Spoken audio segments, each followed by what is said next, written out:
keajaiban air. Ya. Nah, beliau ini Profesor Dr. Masaru Emoto melakukan penelitian terus-menerus ya, berulang-ulang selama kurang lebih 20 tahun. Waduh, lamanya ya. Dan bahkan sekarang udah ada museum tempat penelitian, hasil penelitiannya itu. Jadi tentang keajaiban air ini, Profesor Dr. Masaru itu meneliti bahwa di balik kata-kata positif dan kata-kata negatif ada maknanya. Ya. Nah, contohnya dari penelitian beliau. Beliau kurang lebih 20 tahun ini ya meneliti air yang dimasukkan ke dalam gelas. Kemudian gelas itu contohnya ada 2 gelas. Satu gelas ini diisi air, ya. Gelas yang satunya lagi juga, lalu ditempel 2 gelas itu, yang satunya kata-kata positif. Nah, kata-kata positif itu apa aja? Contohnya, kamu baik, kamu cantik, kamu bagus, soleh, juara, berani. Itu kata-kata positif. Dan satunya lagi kata-kata negatif. Ya, kata-kata negatif itu contohnya jelek, bau, sableng, nakal, bodoh, kunyuk, ya, kata-kata binatang. Nah, itu kata-kata negatif. Ya. Jadi masing-masing gelas yang diisi air tersebut ditempeli kata-kata positif dan kata-kata negatif. Dan hasilnya, nah ini sebelum hasil, biar tahu nih penelitian seperti apa sih Bapak ini ya. Setelah gelas itu ditempeli kata-kata positif negatif, beliau memasukkannya ke dalam freezer. Ya, tahu freezer nggak?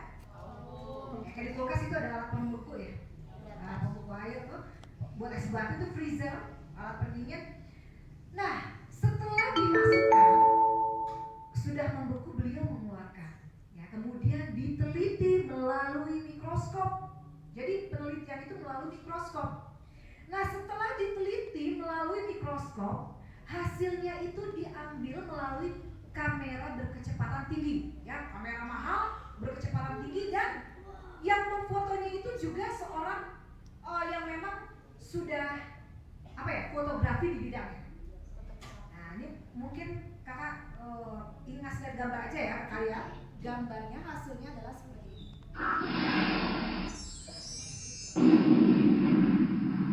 Sebentar.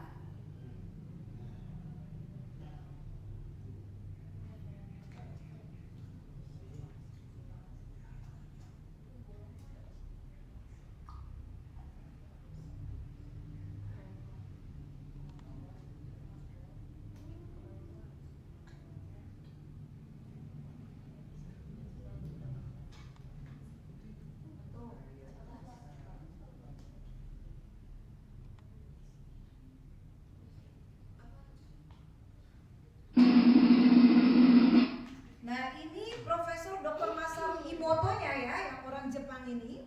Setelah beliau meneliti, kemudian mengambil hasil jepretan, ya, ini dari kata gelas yang diisi air, yang dituliskan kata-kata positif. Kalian bisa lihat bentuknya, air itu ya menjadi seperti diamond.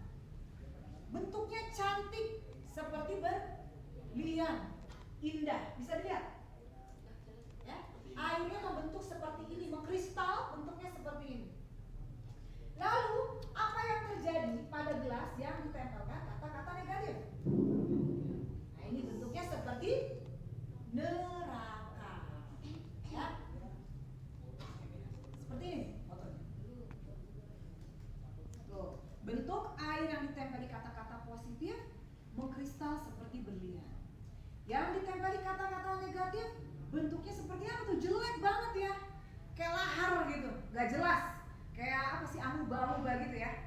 Nah, jadi makna dari cerita ini adalah ya, tubuh kita ini 70%-nya adalah air. 70%-nya air. Jadi kalau kalian cemas, stres, galau, pikirannya jelek terus, gak mau maju-maju, nah yang terjadi apa? Muka kalian kelihatan seperti kunyuk. Bener gak? Perhatiin kakak ya, coba kalau misalnya kakak cemas nih. Jangan cemas, Pi. Terus kayak kunyuk gak kakak? Kunyuk. Tapi kalau misalnya kakaknya semangat, positif, ya, kemudian apa ya, happy, lihat, charming, ya, seperti itu. Nah makanya sekarang coba biasakan kalian berkata-kata positif. Nah kalau kalian sudah sering ya, mungkin merasa cemas, galau, letih, gak pernah berkata-kata positif, pokoknya bawaannya pesimis saja. Nah ini ada cara mengembalikan reaksi air dari tubuhnya Fitra, dari tubuhnya Zaki menjadi kembali seperti kristal. Ada caranya, dan itu bisa dikembalikan hanya dengan 3 kata. Ya, 3 kata ini adalah, perhatikan. Ya. Yang pertama adalah terima kasih. Yang kedua, I love you. Yang ketiga, saya minta maaf. Ya, bukan minta duit. Saya minta maaf. Nah, jadi kalau misalnya ada teman-teman kalian nih ya, misalnya kalian diledekin sama teman. Sultan Adi, colek lu. Goblok. Bau. Dongo. Nah, Sultan, kamu bilang aja. Terima kasih. Kayak gitu aja. Jadi jangan kata-kata negatif itu kalian balikin lagi ke teman, karena nanti reaksinya itu ke kalian itu tidak akan baik. Kalian udah dikatain, balas lagi dari kalian sendiri kata-kata yang negatif. Nah, nanti reaksi akhirnya menjadi tidak baik. Ya. Nah, I love you. Aku cinta kamu. Hei, Fitra, gue benci sama lo, Fitra.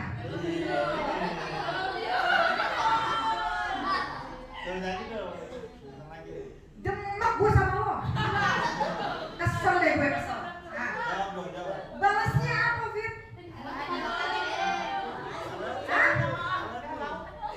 Aku sayang sama kamu.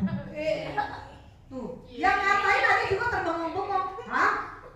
Gue udah ngatain lo demak, jengkel. Lo sayang sama gue? Luar biasa ya. Terus yang ketiga apa tadi? Saya minta maaf. Saya minta maaf. Nah ini, jadi contoh dari kata saya minta maaf. Terima aja kalau ada kritik, saran, masukan, jangan gampang kesinggung. Ya, misalnya, gimana sih ini kerjaan lo gak bener-bener dari kemarin bener-bener. Lo ngerti gak sih sebenarnya, parah juga lo ya.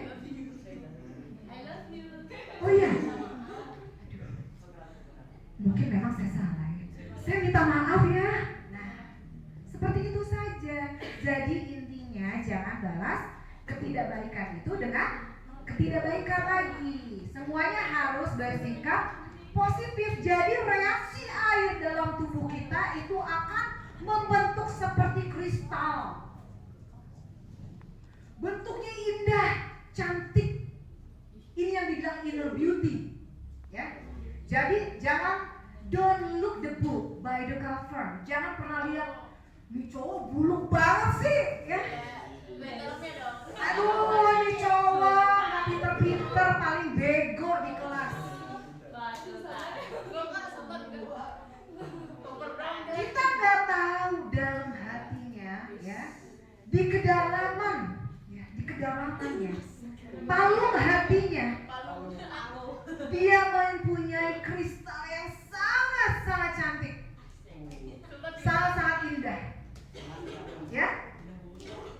don't ever look the book by the cover. Itu pesan kakak ya. Jadi katakan, ucapkan kata-kata positif berulang-ulang. Contohnya gini ya. Soal sulit. Aduh. Gue bisa. Gitu ya. Gampang. Jadi seperti itu. Nah, pernah nggak dengar lagu ini yang pernah ada di konser apa sih? Afi itu ya? Afi itu singkatan apa tuh? Yang musik itu. Ada lagunya, benar. Aku bisa. Ada yang tahu lagu itu nggak? Pasti bisa. Ada yang bisa nyanyi nggak? Yang indah nggak ada. Gimana Kanisa lagunya Kanisa? Aku bisa, aku pasti bisa. Aku kan terus berusaha. Bila ku gagal, aku tak mengapa. Setidaknya ku telah mencoba. Benar? Nah, jadi gitu. Maksudnya aku bisa. Yang penting coba dulu, gagal gak apa-apa, ya. Yang penting kita udah coba. Kalau kita nggak pernah mencoba, kita nggak akan tahu hasilnya, ya. Nah, detik-detik menjelang ujian atau kenaikan kelas nanti ya, bagi yang kelas 7, kelas 8 itu nanti kalian nggak bisa santai-santai karena udah harus serius, fokus. Nah, gimana nih cara